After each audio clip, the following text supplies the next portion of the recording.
आज हम आपको भगवान शंकर की बड़ी ही अद्भुत कहानी सुनाने जा रहे हैं। एक बार भगवान भोलेनाथ पृथ्वी लोक पर भ्रमण के लिए गए तो उन्होंने एक युवा को देखा। वह ईश्वर को दोष देता जा रहा था। वह अपने जीवन से निराश था, दुखी था। तब भगवान शंकर बौद्ध भिक्षु का रूप धारण करके उस युवा को असली दुख के बारे में ज्ञान देते हैं। तो चलिए इस कहानी के माध्यम से समझते हैं कि असली दुख क्या होता है। अगर आप यह कहानी सुन रहे हैं तो पूरा सुनिए। इस कथा को आधा अधूरा छोड़कर जाने की गलती मत करिएगा, क्योंकि इस पवित्र कथा को पूरा सुनने से मन चाहा फल की प्राप्ति होगी। इसलिए इस कथा को पूरा सुने। आप शिव भक्त हैं तो भोलेनाथ का अनादर ना करें। सुख और दुख एक ही सिक्के के दो पहलू हैं। ये बात तो आपने सुनी ही होगी। सुख और दुख हमारे जीवन में लगातार आते ही रहते हैं और हमें लगता है कि हमारे जीवन में हजारों दुख हैं, हजारों समस्याएं हैं। लेकिन अगर आप वास्तविक तौर पर देखें, अगर आप इस बात को अच्छी तरह से समझें, तो आप ये समझ पाएंगे कि हमारे जीवन में केवल एक ही दुख होता है।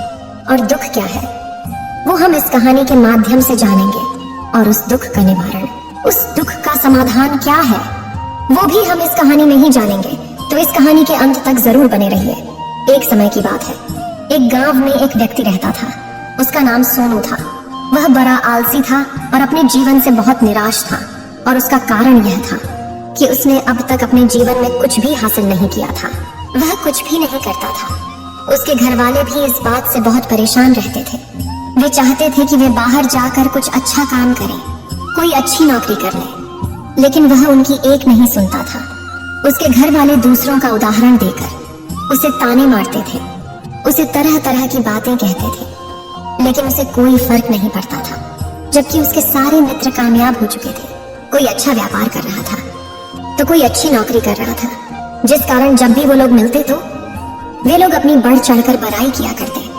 लेकिन सोनू कुछ नहीं करता था, जिस कारण जब भी कोई उससे पूछता कि तुम क्या कर रहे हो, तो वह कुछ नहीं कह पाता। उसे यह कहने में बहुत शर्म महसूस होती थी कि वह कुछ नहीं करता। वो हमेशा सबसे केवल एक ही बात कहता था कि मैं कोशिश कर रहा हूँ। लेकिन उसकी कोशिशों का कोई भी फल किसी को नजर नहीं आ रहा था। देखते ही देखते अब ऐसा समय आ चुका था कि सोनू सभी से मुंह छिपाता फिरता, ताकि कोई उसे यह न पूछ ले कि तुम क्या करते हो, जिस कारण वो कभी किसी के सामने भी नहीं आता था। धीरे धीरे उसका मन दुखी होने लगा था। वह बहुत निराश रहने लगा था। उसे अब ऐसा प्रतीत होता था मानो वह इस धरती पर बोझ है, जिस कारण वो अपने आप को बहुत अकेला महसूस करता, बहुत तन्हा महसूस करता। एक दिन तो उसके मन में ये भी विचार उत्पन्न होने लगे कि मेरे हाथों में कुछ नहीं है तो मैं क्या कर सकता हूँ। अकेले बैठकर वह रोता रहा और भगवान को दोष देता रहा। एक दिन छुपता छुपाता वह घर से निकलकर कहीं जा रहा था। तभी उसने रास्ते में देखा कि एक बौद्ध भिक्षु लोगों को प्रवचन दे रहे हैं और प्रवचन में वह दुख की बातें कर रहे हैं। सोनू कुछ देर के लिए अपना मुंह छुपाकर वहीं पर खड़ा हो गया ताकि उसे कोई देख न ले, और चुपचाप वह उन भिक्षु की बातें सुन रहा था। बौद्ध भिक्षु सभी को प्रवचन में कह रहे थे कि दुख हमारा सबसे बड़ा साथी है। हमें दुख अपने जीवन के बारे में समझाता है और हमें सही जीने का तरीका बताता है। यह हमारे गुरु की तरह है, जिससे हमें सीखना चाहिए। आप चाहें तो अपने जीवन में अपने दुखों को अपना गुरु बना सकते हैं और उससे सीख सकते हैं, या फिर आप चाहें तो अपने दुखों पर बैठकर रो सकते हैं। लेकिन इससे आपको कोई लाभ नहीं मिलेगा, बल्कि आप दिन ब दिन और कमजोर होते जाएंगे, निराश होते जाएंगे। सोनू छुप छुप कर उन बौद्ध भिक्षु की ये सारी बातें सुन रहा था। जैसे ही उपदेश खत्म हुआ, वह उन बौद्ध भिक्षु के पास पहुंचा। उन्हें प्रणाम करके वह कहता है, हे महात्मा, अभी आप कुछ देर पहले दुख को गुरु बता रहे थे। आप कह रहे थे कि दुखों से हमें सीखना चाहिए, हमें उन्हें अपना गुरु बनाना चाहिए। लेकिन मैं भी तो अपने दुखों से परेशान हूँ, अपने जीवन से परेशान हूँ।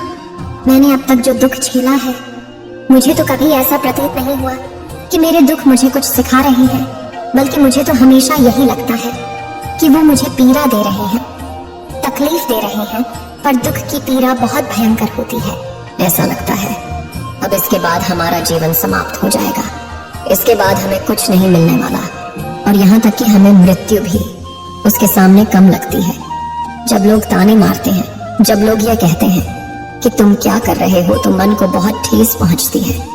और मैं उनसे कुछ नहीं कह पाता। सोनू की ये सारी बातें सुनकर वो बौद्ध भिक्षुक सोनू से कहते हैं, बेटा तुम्हें क्या दुख है और तुम दुख के बारे में ऐसी बातें क्यों कर रहे हो? सोनू ने अपने ऊपर बीती हुई सारी बातें उन बौद्ध भिक्षु को बता दी और कहने लगा, हे महात्मा, क्या आपके पास मेरे दुख का कोई समाधान है? सोनू की यह बात सुनकर वो बौद्ध भिक्षु मुस्कुराने लगे और सोनू से कहते हैं, बेटा जब तुम्हारे जीवन में कोई असली दुख आए तब तुम मेरे पास आना, मैं इसका समाधान तुम्हें अवश्य बताऊंगा। उन बौद्ध भिक्षु की यह बात सुनकर सोनू थोड़ा सा अचरज में पड़ गया। उसे यह समझ नहीं आ रहा था कि क्या उसने अब तक जो दुख झेला है वह असली दुख नहीं है। उसने जो अब तक पीड़ाएं सही हैं, जो ताने सहे हैं, जो तकलीफें उठाई हैं, क्या वह असली दुख नहीं है?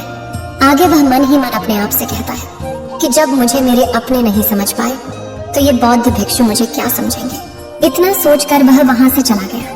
सभी लोगों के ताने सुन सुनकर सोनू बहुत थक चुका था, तो बहुत निराश हो चुका था, जिस कारण उसने निर्णय लिया कि वह अब कुछ करके दिखाएगा। उसने अपने पिता से थोड़ा सा रुपया लिया और उस रुपया से उसने एक व्यापार शुरू किया। उसके पिता बहुत खुश थे कि कम से कम मेरा बेटा कुछ करने का प्रयास तो कर रहा है, लेकिन उसे व्यापार में कोई सफलता नहीं मिल रही थी, जिस कारण वो बहुत ही हताश हो चुका था। वह बहुत निराश हो चुका था। उसे ये समझ नहीं आ रहा था कि वह क्या करे, किस तरह से अपने व्यापार को आगे बढ़ाए। तभी उसके पिता ने उससे कहा, बेटा कोई बात नहीं, इसी तरह से प्रयास करते रहो, आज नहीं तो कल सफलता अवश्य मिलेगी। सोनू ने अपने पिता की बात मानी और अपने व्यापार में और भी कड़ी मेहनत करने लगा। धीरे धीरे उसे सफलता मिलने लगी और फिर उसने रफ्तार पकड़ ली। देखते ही देखते केवल 3 सालों के अंदर वह एक बहुत बड़ा व्यापारी बन गया। अब उसके पास धन दौलत की कोई कमी नहीं थी। लोग जो उसे पहले नापसंद किया करते थे अब उसे पसंद करते थे, उसकी चिंता करते थे, उसके कार्यों की सराहना करते थे। उसके माता पिता भी अब अपने बेटे से बहुत खुश थे और उसकी सफलता से वे अत्यंत प्रसन्न थे। धीरे धीरे सोनू के मित्रों की संख्या लगातार बढ़ती जा रही थी। सोनू के कुछ मित्रों ने उसे यह भी सलाह दी कि उसे अपना व्यापार और तेजी से बढ़ाना चाहिए, उसे और फैलाना चाहिए। जब तुम आज केवल इस नगर के सबसे बड़े व्यापारी हो तब तुम इतना खुश हो, तुम्हारे साथ ये सारे लोग हैं। वहीं पर तुम सोचो कि जब तुम इस राज्य के सबसे बड़े व्यापारी बन जाओगे तब तुम्हारे यहाँ पर लोगों की भीड़ लग जाएगी। लोग तुमसे मिलने के लिए समय निकालेंगे। यहाँ तक कि इस राज्य का राजा भी तुमसे मिलना चाहेगा, तुम्हारी तारीफ करेगा और यदि कभी ऐसी जरूरत आन पड़ी तो वह तुमसे धन भी उधार लेने के लिए अवश्य आएगा। सोनू को अपने दोस्त की यह बात बहुत पसंद आई। सोनू ने सोचा कि मेरे मित्र सही कह रहे हैं, मुझे अपने व्यापार को और बड़ा करना चाहिए और फैलाना चाहिए, तभी तो हर कोई मेरे बारे में जान सकेगा, हर कोई मुझे पहचानेगा। उसने बिना देरी किए अपने समय को बिना गवाए अपने व्यापार में और मेहनत करने लगा। लेकिन अब की बार उसके मन में धैर्य नहीं था, जिस कारण उसने कुछ अनुचित कदम उठाए ताकि उसका व्यापार जल्दी से जल्दी और बड़ा हो जाए। उसने कई लोगों से अधिक मात्रा में धन उधार ले लिया, जिससे उसके ऊपर अब काफी ऋण हो चुका था। और इतना ही नहीं, वो यहाँ पर नहीं रुका। उसने अधिक से अधिक मुनाफा कमाने के चक्कर में अपने माल की गुणवत्ता को भी खराब कर दिया, जिससे अब उसके माल में वह बात नहीं रह गई थी जो पहले हुआ करती थी। लेकिन वह अपने मित्रों की बात सुनता रहा। जैसा उसके मित्र कहते थे वो वैसा ही करता चला जा रहा था। यहाँ तक कि उसने अपने व्यापार को और भी तीव्रता से बढ़ाने के लिए अपने दूसरे छोटे व्यापारियों के खिलाफ षड्यंत्र भी रचने शुरू कर दिए, जिस कारण उसके मन में अब पहले जैसा वह सुकून नहीं था। उसे अब रातों को नींद नहीं आती थी। वह केवल एक ही विचार में लगा रहता था कि किस तरह से उसका व्यापार पूरे राज्य में फैल जाएगा और वह इस राज्य का सबसे बड़ा व्यापारी बन जाएगा, जिस कारण वह दिन रात केवल इसी मेहनत में लगा रहता, वह किसका व्यापार जल्दी से जल्दी और बड़ा हो जाए। हालांकि उसके पास अब सब कुछ था, धन दौलत, अच्छा घर, गाड़ियां, नौकर चाकर, सभी सुख सुविधाएं, लेकिन उसके बावजूद भी वह उन चीजों का लाभ नहीं उठा पा रहा था, क्योंकि उसका पूरा ध्यान केवल अपने व्यापार को और उन्नति पर ले जाना था। एक दिन सोनू अपने रथ पर बैठकर एक मार्ग से होकर गुजर रहा था। तभी रास्ते में उन्हें गुरुवर का आश्रम पड़ा। ये देखकर वह उन बौद्ध भिक्षु के पास गया और बौद्ध भिक्षु से कहने लगा, हे महात्मा, आपने कहा था कि जब मेरे जीवन में कोई असली दुख आए तब मैं आपके पास आऊं। इस कारण मैं यहाँ पर आया हूँ। आज मैं बहुत दुखी हूँ। मैं रातों को सो नहीं पाता। मेरे पास सब कुछ होते हुए भी मैं उनका लुत्फ नहीं उठा पाता। उसने अपनी सारी बातें एक एक करके उन बौद्ध भिक्षु को बता दी। तभी वह बौद्ध भिक्षु सोनू से कहते हैं, बेटा, जब तुम पहली बार आए थे तब भी तुम बहुत दुखी थे, लेकिन तब तुमने अपने दुख से क्या सीखा था? इसके जवाब में सोनू उन बौद्ध भिक्षु से कहता है, हे महात्मा, जब मैं अपने जीवन में कुछ नहीं कर पा रहा था तब मैंने अपने दुखों से यह सीखा था कि केवल सोचने मात्र से कुछ नहीं होगा। उसके लिए हमें कुछ करना भी पड़ेगा, और केवल कोई कर्म करना ही हमें सफल नहीं बनाता, बल्कि उस कर्म को उसके अंजाम तक पहुंचाना हमें सफल बनाता है। फिर चाहे रास्ता कैसा भी हो, फिर चाहे परिस्थितियां कैसी भी क्यों ना हो, फिर चाहे कितनी ही बाधाएं आपके रास्ते में क्यों ना आ जाए, चाहे ऐसा क्यों ना लगने लगे कि अब आपके जीवन में कुछ नहीं बचा और आप कुछ नहीं कर सकते, तब भी हौसला बनाए रखो, उम्मीद न छोड़े और अपने कार्य पर डटे रहो। यह सोच कर कि जब तक मैं अपने कार्य को सफल नहीं कर लेता, जब तक मैं अपने लक्ष्य तक नहीं पहुंच जाता, तब तक मैं इस कार्य को करता रहूंगा। मैं इस कार्य में अवश्य सफल होकर ही रहूंगा। जबकि बाकी लोग केवल सफल लोगों को महत्व देते हैं, उनके कर्मों को नहीं। सोनू की ये सारी बातें सुनकर वह बौद्ध भिक्षु मुस्कुराने लगे और इस सोनू से कहते हैं, बेटा, जब तुम्हारे जीवन में असली दुख आए तब तुम मेरे पास आना, मैं तुम्हारी समस्या का समाधान अवश्य करूंगा। इतना कहकर वह बौद्ध भिक्षु वहां से उठकर चले गए। सोनू एक बार फिर से उनकी ये बातें सुनकर आश्चर्यचकित रह गया। उसे अब ये समझ नहीं आ रहा था कि क्या उसने जो दुख देखा है, उससे जो तकलीफें अब तक सही हैं, क्या वह असली दुख नहीं है? उसके मन में अब एक सवाल उत्पन्न होने लगा कि असली दुख क्या है और इसकी पहचान क्या है, और मुझे कैसे पता चलेगा कि इस समय में असली दुख मैं हूं। लेकिन उसने कुछ नहीं कहा। वह यह सब सोच ही रहा था कि तभी वह बौद्ध भिक्षु सोनू के पास एक बड़ा सा घड़ा लेकर पहुंच जाते हैं। उस घड़े के अंदर सोने के सिक्के थे। उस घड़े को देते हुए वह बौद्ध भिक्षु सोनू से कहते हैं, बेटा, तुम इसे उस पैर के नीचे दबा दो, क्योंकि ये मेरे किसी काम का नहीं है। जब मुझे इसकी जरूरत पड़ेगी तब मैं वहां से खोद कर इसे निकालूंगा, लेकिन अभी के लिए इसे वहां पर मिट्टी के नीचे दबा दो। सोनू ने उस बौद्ध भिक्षु की बात मान ली और वो घड़ा उस पैर के नीचे जाकर मिट्टी में दबा दिया। इतना करके वह गुरुवर को प्रणाम करता है और वहां से वापस अपने घर की ओर लौट जाता है। धीरे धीरे समय बीतता गया। समय के साथ साथ सोनू व्यापार में और भी ज्यादा उन्नति कर चुका था, लेकिन माल की गुणवत्ता अच्छी न होने के कारण अब उसके व्यापार में घाटा होने लगा।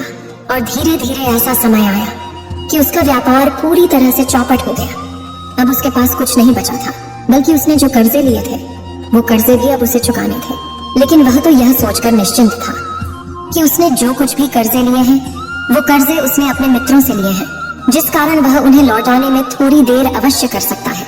वह तो यह सोच रहा था कि उसके मित्र उसका बुरे समय पर साथ देंगे, लेकिन सबसे पहले उसके मित्र ही उसे अपना कर्ज वापस लौटाने की मांग करने लगे। तब सोनू को एहसास हुआ कि कोई भी अपना नहीं है। उसने अपने मित्रों से उस कर्ज को लौटाने के लिए थोड़ी सी मोहलत मांगी, लेकिन सोनू के किसी भी मित्र ने उसे कर्ज लौटाने के लिए वह मोहलत नहीं दी, बल्कि वे लोग उसे जान से मारने की धमकी देने लगे। अपने मित्रों के मुंह से यह सब सुनकर सोनू बहुत ही आश्चर्यचकित रह गया। वह जो कुछ सोच रहा था सब कुछ उल्टा पड़ गया। जिस व्यापार के चलते उसके इतने मित्र बने थे, इतने शुभ चिंतक बने थे, वे सब उससे दूर जाने लगे थे। हर कोई उससे पीछा छुड़ाना चाहता था, कोई भी उसका साथ नहीं देना चाहता था। धीरे धीरे उसकी सारी संपत्ति नीलाम हो गई। अब उसके पास कुछ नहीं बचा था। वह सड़क पर आ चुका था। उसने हार मानकर अपने माता पिता से कहा, पिताजी, मेरी मदद कीजिए, मेरे ऊपर बहुत ऋण है, मुझे उसे लौटाना है, कृपा करके मुझे थोड़ा सा धन दे दीजिए। इस पर सोनू के पिता ने सोनू से कहा, बेटा, मेरे पास तो ले देकर बस यही एक छोटा सा घर है। अगर ये अभी मैं तुम्हें दे दूं, यदि मैं इसे भी बेच दूं, तो मैं और तुम्हारी माँ कहाँ रहेंगे? हमें भी दर दर की ठोकरें खानी पड़ेगी, हमें भी सड़कों पर भीख मांगनी पड़ेगी। ले देकर अब हमारे पास केवल यही संपत्ति बची है, इसलिए मैं तुमसे क्षमा मांगता हूँ। अपने माता पिता के मुख से यह सुनकर सोनू चुपचाप वहां से चला गया और मन ही मन वह सोच रहा था कि अब मेरे पास कुछ नहीं बचा, जो था वह तो सब लुट गया, बर्बाद हो गया। अब मैं जीकर क्या करूंगा? अब मेरे पास केवल एक ही रास्ता है जिससे मैं अपने कर्जदारों से अपना पीछा छुड़ा सकता हूँ। यह सोचता हुआ वह एक ऊंची पहाड़ी की ओर पहुंचा। वह पहाड़ी पर चढ़ता ही जा रहा था कि तभी उसे याद आया कि उन बौद्ध भिक्षु ने कहा था कि जब तुम पर असली दुख आए तभी तुम मेरे पास आना, मैं तुम्हारी समस्या का समाधान अवश्य करूंगा। यह सोचकर सोनू के मन में एक बार फिर उम्मीद की। वह लहर दौड़ पड़ी। सोनू तुरंत दौड़ता हुआ उन बौद्ध भिक्षु के पास पहुंचा और सोनू ने उन्हें प्रणाम करके अपने ऊपर बीती हुई हर एक बात उन्हें बता दी और कहने लगा, हे महात्मा, आपने कहा था कि जब मेरे ऊपर असली दुख आएगा तब आप उसका समाधान अवश्य करेंगे। तभी वह बौद्ध भिक्षु सोनू की इस बात को सुनकर मुस्कुराने लगे और कहते हैं, बेटा, कहाँ है असली दुख? जब तुम्हारे जीवन में असली दुख आएगा तो मैं उसका समाधान अवश्य करूंगा। उन बौद्ध भिक्षु के मुख से यह सुनकर सोनू के सब्र का बांध टूट गया और सोनू ने उन बौद्ध भिक्षुओं से कहा, हे महात्मा, आखिरी असली दुख क्या होता है? क्या मैंने आज तक जो भी दुख झेला है, जो भी तकलीफें आज तक मैंने सही हैं, क्या ये दुख नहीं है? क्या इसे दुख नहीं कहते? तभी वो बौद्ध भिक्षु सोनू से कहते हैं, बेटा, पहले तुम मुझे ये बताओ कि तुमने अपने दुख से क्या सीखा है। इसका जवाब देते हुए सोनू उन बौद्ध भिक्षु से कहता है, हे महात्मा, मैंने तो यही देखा है कि जो लोग तुम्हारी तरक्की में तुम्हारा पीछा करते हैं, तुम्हारे साथ जुड़ते हैं, वो लोग तुम्हें अवश्य धोखा देंगे, क्योंकि ऐसे लोग बुरे समय पर तुम्हारा साथ नहीं देने वाले, बल्कि तुम्हारा फायदा उठाने का ही वह प्रयास करेंगे। इसलिए ऐसे लोगों पर भरोसा न करें, बल्कि जो लोग तुम्हारी असफलता के समय पर, तुम्हारे बुरे समय पर तुम्हारे साथ खड़े हैं, वही तुम्हारे असली मित्र हैं और वही तुम्हारे साथ रहते हैं। और ऐसे लोग तुम्हें बहुत कम मिलते हैं, और जिन्हें भी ऐसे लोग मिलते हैं उन्हें हमेशा उनकी कद्र करनी चाहिए। आगे सोनू उन बौद्ध भिक्षु से कहता है कि जब तुम कोई कार्य कर रहे हो तो उसे पूरी ईमानदारी से करो, धैर्य रखो, लालच न करो और अपने लक्ष्य तक पहुंचने के लिए किसी के लिए भी कोई षड्यंत्र न रचो, क्योंकि ऐसा करने से तुम्हारे साथ ही बुरा होगा और तुम्हें हमेशा नुकसान में रहोगे। सोनू की ये सारी बातें सुनकर बौद्ध भिक्षु उस पैर के पास पहुंचे। उन्होंने गड्ढा खोदा और वह घड़ा निकालकर उस सोनू के हाथ में थमा दिया, जिसमें सोने के सिक्के भरे हुए थे। वह घड़ा सोनू के हाथ में थमाते हुए उन बौद्ध भिक्षुओं ने कहा, लो इसे पकड़ो, और जब तुम्हारे जीवन में असली दुख आए तब तुम मेरे पास आना, मैं इसका समाधान अवश्य करूंगा। सोनू अब भी बड़ी अचरज में था। उसे यह समझ नहीं आ रहा था कि आखिर ये असली दुख है क्या। लेकिन उसने अपने हाथों में पड़े हुए उस घड़े को देखा जिसके अंदर सोने के सिक्के थे। ये देखकर उसे मन ही मन ये लगा कि चलो, अब तो थोड़ी सी राहत अवश्य हो जाएगी। मैं अपने मित्र का वो कर्ज लौटा सकूंगा और एक नया व्यापार भी फिर से आरंभ कर सकूंगा। जिस कारण उसने उन बौद्ध भिक्षुओं को प्रणाम किया, उनका धन्यवाद किया और वहां से चल पड़ा। सोनू ने उस सोने के सिक्कों से सभी का कर्जा लौटा दिया और अपने लिए एक बार फिर से नया व्यापार शुरू किया। व्यापार छोटा था, लेकिन अब की बार सोनू बहुत खुश था। उसने पूरी ईमानदारी, मेहनत और लगन के साथ अपने व्यापार पर काम किया और देखते ही देखते एक बार फिर से वह एक बड़ा व्यापारी बन गया। लेकिन अब की बार वो बहुत खुश था, क्योंकि इस बार उसने कोई लालच नहीं की, न ही किसी के लिए षड्यंत्र रचा, बल्कि उसने पूरी ईमानदारी और मेहनत के साथ अपने व्यापार पर काम किया। लेकिन जैसे जैसे आप धनी होते जाते हैं, जैसे जैसे आप अमीर बनते जाते हैं, आपके मन में एक डर और उत्पन्न होने लगता है, और वह अपनी दौलत को न खो देना, जिस कारण आप लोग दान करना शुरू कर देते हैं, पुण्य करना शुरू कर देते हैं, लोगों की मदद करते हैं, ताकि आपके जीवन में कभी कोई दुख ना आए। लेकिन यह जीवन सुख और दुख का संगम है, जिस कारण हर किसी को सुख और दुख से होकर गुजरना ही पड़ता है। इसी वजह से एक बार फिर से सोनू के जीवन में एक और दुख उत्पन्न हुआ।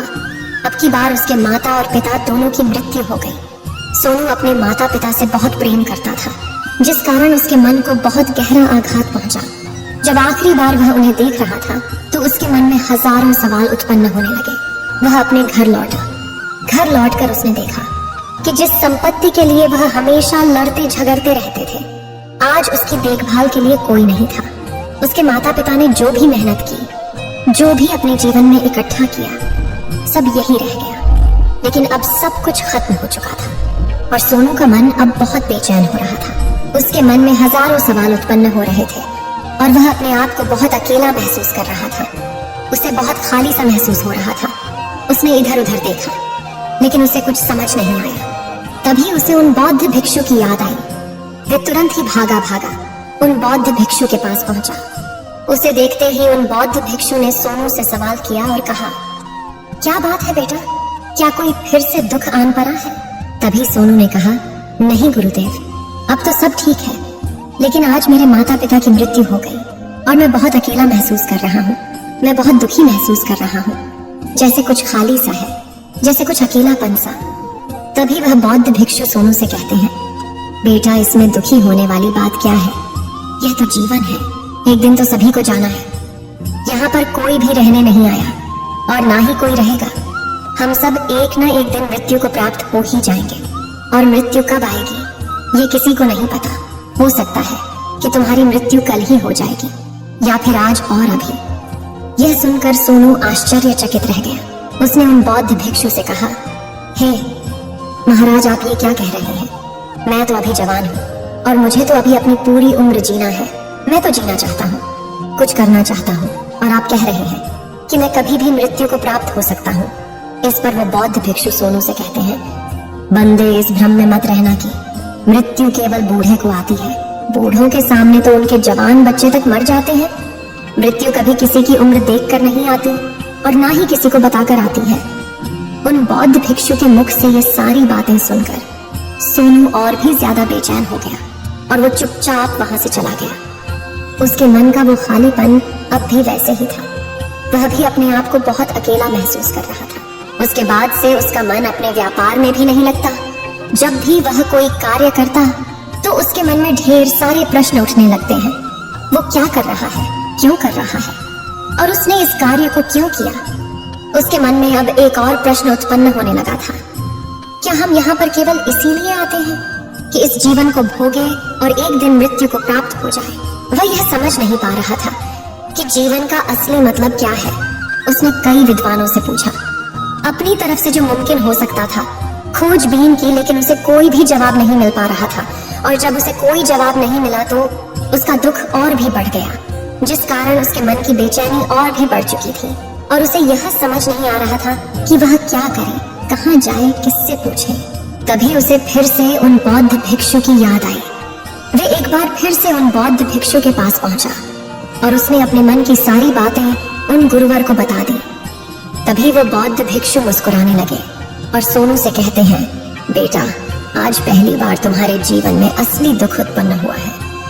वास्तव में तो यही है जिसे हम दुख कह सकते हैं, जो दुख कहलाने लायक है कि हमें पता ही नहीं हम क्या कर रहे हैं, कहाँ जा रहे, क्यों जा रहे हैं, वो कौन है, क्या है, क्यों है, हम क्या करना चाहते हैं। तभी सोनू ने कहा, हे महात्मा, मेरे इस दुख का समाधान कीजिए, मुझे इस दुख का निवारण दीजिए। तभी वह बौद्ध भिक्षु सोनू से कहते हैं, हम सबके अंदर क्रोध, लालच, लोभ जैसी कई वासनाएं हमारे अंदर घर करके बैठ जाती हैं, जिस कारण हम अपने जीवन को टुकड़ों में जीते हैं और हमारी चेतना कभी एक नहीं हो पाती। हम कभी एक जगह सोच नहीं पाते, समझ नहीं पाते, और हमारी ऊर्जा शक्ति भी पूरी तरह से छिन्न भिन्न हो जाती है। और आजकल के इस दौर में हमारे पास तो इतना भी समय नहीं कि हम एक पल निकाल करके, एक पल के लिए मुड़ कर अपने आप को देख सकें, अपने आप को समझ सकें। वास्तविकता में हर कोई यहाँ पर अपने जीवन भर केवल दुख दुख कहकर चिल्लाता रहता है, उसका समाधान निकालने का हर मुमकिन प्रयास करता है, लेकिन जिसे हम दुख समझते हैं वह तो दुख है ही नहीं, तो इसका समाधान आपको कहाँ से मिलेगा। ये तो परिस्थितियां हैं जिसके कारण हम अपने आप को दुखी समझते हैं, अपने आप को तकलीफ में समझते हैं। जैसे हम एक परिस्थिति से निकलते हैं, हम किसी दूसरी परिस्थिति में फंस कर रह जाते हैं। जिस प्रकार हम पहली समस्या का सामना करते हैं, उसी प्रकार हम दूसरी समस्या का भी सामना करते रह जाते हैं। और जब हम इन परिस्थितियों से हार मान लेते हैं, जब हमें लगता है कि अब कोई रास्ता नहीं बचा, तब हमारे सामने हमें केवल एक ही रास्ता नजर आता है और वह है मृत्यु। लेकिन यह कोई समाधान नहीं है, यह कोई रास्ता नहीं है। इसलिए यदि आप सचमुच अपनी समस्याओं का समाधान चाहते हैं तो अपने आप को इकट्ठा करना सीखें।